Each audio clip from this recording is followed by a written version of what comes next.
आज मो मामा बनैथिला आलुदम मु आलू सीधा आलू को देखिदेले कौन कितने मन हो जाए मु आलू को लुचि लुचि रोसे करू दी मुठा आनिकी घपा गप लुचिकी खाईदेली।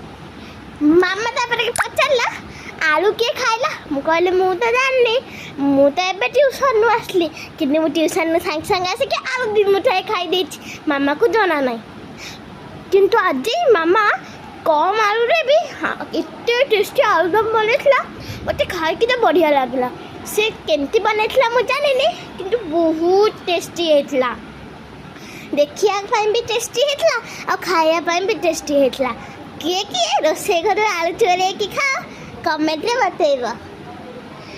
आज मु माने भात संगे सालाड और आलूदम खाइली भारी बढ़िया लागला।